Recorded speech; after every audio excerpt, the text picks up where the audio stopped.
ರೈತರಿಗೆ ಸರ್ ಈ ಎಲ್ಲ ಸಮಸ್ಯೆಗಳ ಜೊತೆಗೆ ಇನ್ನೊಂದು ಸಮಸ್ಯೆ ಇದೆ. ಕೃಷಿ ಮಾಡೋರ್ಗೆ, ಕೃಷಿ ಮಾಡೋ ಹುಡುಗರಿಗೆ ಹೆಣ್ಣು ಸಿಗ್ತಾ ಇಲ್ಲ ಅಂತ. ಕೃಷಿ ಮಾಡೋದು ನಾನು ಬರೀ ಕರ್ನಾಟಕ ಅಂತ ಕಡಿದೆ, ಬೇರೆ ಬೇರೆ ರಾಜ್ಯಕ್ಕೆ ಹೋದಾಗ ತಮಿಳ್ನಾಡು ಅಲ್ಲೆಲ್ಲರೂ ಇದೇ ಪರಿಸ್ಥಿತಿ ಇದೆ. ಒಂದೊಂದು ಊರಲ್ಲಿ ಹುಡುಗರುಗಳು 50 ಜನ 100 ಜನ ಮದುವೆ ಆಗಿ ನಿಂತಿದ್ದಾರೆ. ಮದುವೆ ಆಗಲಿಕ್ಕೆ ಯಾವ ಹುಡುಗಿರು ಒಪ್ತಾ ಇಲ್ಲ. ಯಾಕೆ ಅಂದರೆ ಕೃಷಿಕನ ಮದುವೆ ಆದರೆ ಸಾಯೋ ತನಕ ಕಷ್ಟಪಡಬೇಕು, ಇವ್ರಿಗೆ ಲಾಭ ಇಲ್ಲ, ಸಾಲ ಮಾಡಬೇಕು, ನನ್ನ ತೋಳಲ್ಲಿರ್ತಕ್ಕಂಥ ಮಾಂಗಲ್ಯನೂ ಮಾರ್ಕೋತಾರೆ, ಅದಕ್ಕೆ ಯಾಕೆ ರೈತರ ಮದುವೆ ಮಾಡ್ಕೋಬೇಕು ಅಂದ್ಬಿಟ್ಟು ರೈತರ ಮಕ್ಕಳನ್ನ ಮದುವೆ ಮಾಡ್ಕೊಳ್ಳಿಕ್ಕೆ ಇಷ್ಟಪಡ್ತಾ ಇಲ್ಲ.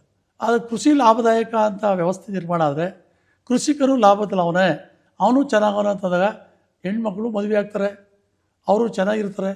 ಅದರಿಂದ ಈಗೆಲ್ಲ ನೋಡಿ ತುಂಬ ಜನ ಹಳ್ಳಿಗಳಲ್ಲಿ ಹುಡುಗರುಗಳೆಲ್ಲ ಎಲ್ಲ ದೊಡ್ಡ ದೊಡ್ಡ ನಗರಗಳು ಬಂದು ಕೆಲಸ ಸೇರ್ಕೋತಾರೆ. ಫುಟ್ಪಾತ್ ತೆಗೆದು ಸೆಕ್ಯೂರಿಟಿ ಗಾರ್ಡ್ಗಳು ಕೆಲಸ ಸೇರ್ಕೋತಾರೆ. ಆಗೂ ಹೆಣ್ಣು ಸಿಗ್ತಾಯಿಲ್ಲ. ಯಾವ ಕೆಲಸ ಅಂತ ಕೇಳ್ತಾರೆ, ಯಾವ ಸೆಕ್ಯೂರಿಟಿ ಗಾರ್ಡ್ ಹೋಗಯ್ಯ ಅಂದ್ಬಿಟ್ಟು ಹೆಣ್ಮಕ್ಳು ಒಪ್ತಾನೇ ಇಲ್ಲ ಮೇಡಮ್.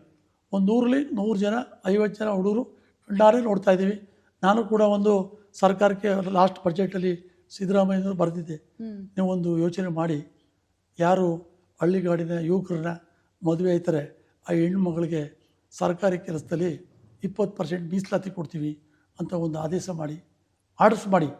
ಆಗ ಹುಡುಗಿ ಮದುವೆ ಆದವಳು ಅವಳಿಗೆ ಕೆಲಸ ಸಿಗ್ತದೆ, ಅವ್ರ ಗಂಡ ಹೆಂಡತಿ ಚೆನ್ನಾಗಿರ್ತಾರೆ, ಆ ಹುಡುಗರು ಕೂಡ ಅವ್ರನ್ನ ಕಟ್ಕೊಂಡು ಚೆನ್ನಾಗಿ ಇಟ್ಕೋತಾರೆ. ಅದೊಂದು ಮಾಡಿ ಅಂತ ಹೇಳಿದ್ದು. ಅದ್ರ ಬಗ್ಗೆ ಈ ಸರಿ ಹೇಳ್ತೀವಿ, ಏನು ಮಾಡ್ತಾರೆ ಗೊತ್ತಿಲ್ಲ.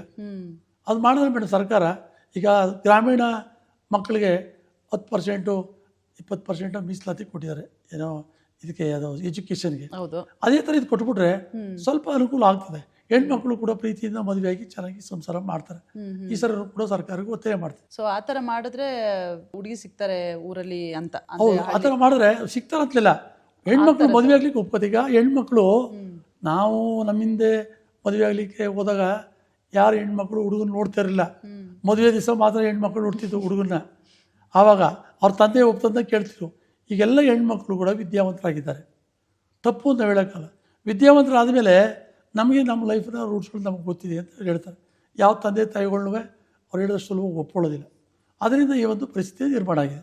ಸರ್, ಇವಾಗ 100%ರಲ್ಲಿ ಎಷ್ಟು ಜನ ಕೃಷಿ ಮಾಡ್ತಾ ಇದ್ದಾರೆ ಅಂದರೆ ಈ ರೀಸನ್ಗೋಸ್ಕರ ಮದುವೆ ಆಗದೆ ಹಾಗೆ ಉಳ್ಕೊಂಡಿದ್ದಾರೆ ಅಂತ ಒಂದು ಅಂದಾಜು? ಯಾಕಂದರೆ ನೀವು ಬೇರೆ ಬೇರೆ ರಾಜ್ಯಗಳಿಗೆ ಹೋಗ್ತಿರ್ತೀರಿ, ಗೊತ್ತು ನಿಮ್ಮ ಸುತ್ತಮುತ್ತ ಇರೋರೆಲ್ಲ ಅಗ್ರಿಕಲ್ಚರ್ ಫ್ಯಾಮಿಲಿಯವರೇ ಇರ್ತಾರೆ. ಸೊ ಈಗ ಮೇಡಮ್ ಬೇರೆ ಬೇರೆ ಕಾರಣಗಳು, ಎಲ್ಲ ಕಾರಣಗಳನ್ನ ಹೋಲಿಸಿದ್ರೆ 10%ನಷ್ಟು ಕೃಷಿಯಿಂದ ವಿಮುಖರಾಗಿದ್ದಾರೆ. 10% ಹಳ್ಳಿಗಾಡಿನ ರೈತರು ಯುವಕರು ಯಾರು ವ್ಯವಸಾಯ ಮಾಡೋಕ್ಕೆ ಇಷ್ಟನೇ ಪಡ್ತಾ ಇಲ್ಲ.